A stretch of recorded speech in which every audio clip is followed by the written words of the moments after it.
Now sit back and relax as I take you on a boat cruise across the Victoria Nile to one of Uganda's oldest travel destinations.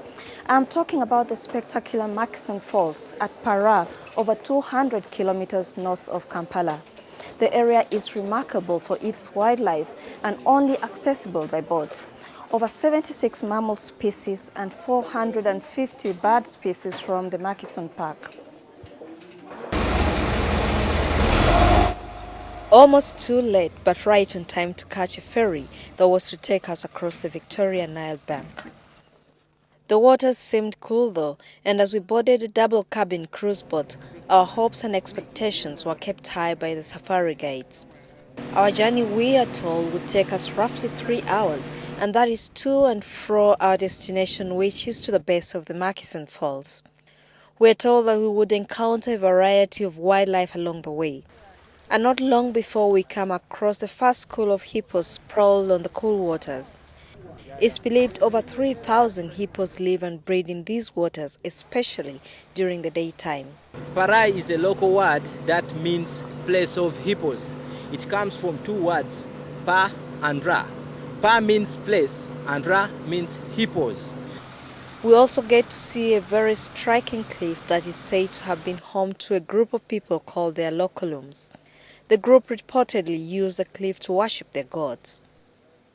The cliff is now a habitat to some 450 bird species. The birds, the pied kingfishers, and the red-throated bee-eaters. These birds excavate holes within the cliffs and use them as their breeding places. If you looked at the cliff, you could see that it's a combination of clay and sand soil. That's why the cliff looked that strong. Otherwise, if it was only sand, it would be no more. Yeah. However, long before this vast 5,081 square kilometers of land became a national park, it was inhabited by both the Acholi and the Banyoro. Both these groups of people have now relocated to the north and south parts of the country. It's at this point that we are drawing closer to the waterfalls, and the force of the water grows stronger and stronger. It's here where we get to see more mammals like the buffaloes. It's said only a specific type of buffalo is found here at the Murchison Falls. The temperatures suddenly drop, and our guide tells us we are moments to the falls. After almost 1.5 hours boat cruise across the Victoria Nile, I can finally see the Murchison Falls across there, and for sure I can't wait to see the breathtaking view. Hello sir, what's your name and which country do you come from? My name is Matthew and I come from Manchester in England.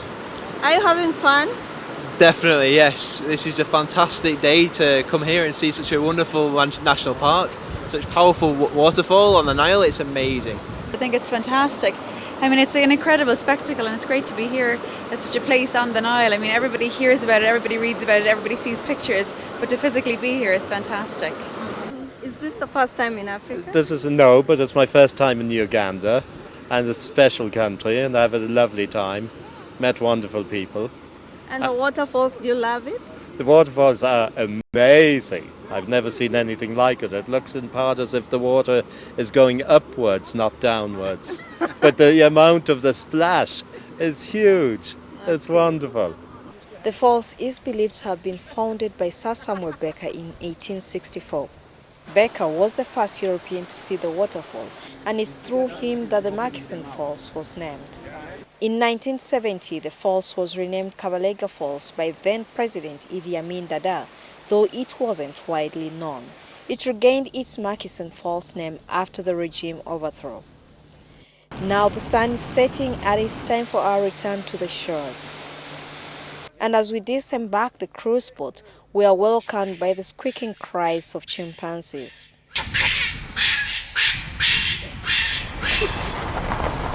Our drive out of the park was probably a completely different adventure altogether. We attempted to stop and have a better eye's view of the different wildlife, beautifully walking on the plains. So I guess you are all in awe and must be wishing you were there. Well, the breathtaking, spectacular waterfalls, which is one of the oldest protected areas north of the Alberta and Rift Valley, still attracts thousands of visitors despite the past rebellion wars in northern Uganda. I hope next time you travel to northwestern Uganda, you don't miss the beautiful Murchison Falls. I'm Isabel Nakirya for NTV Connect.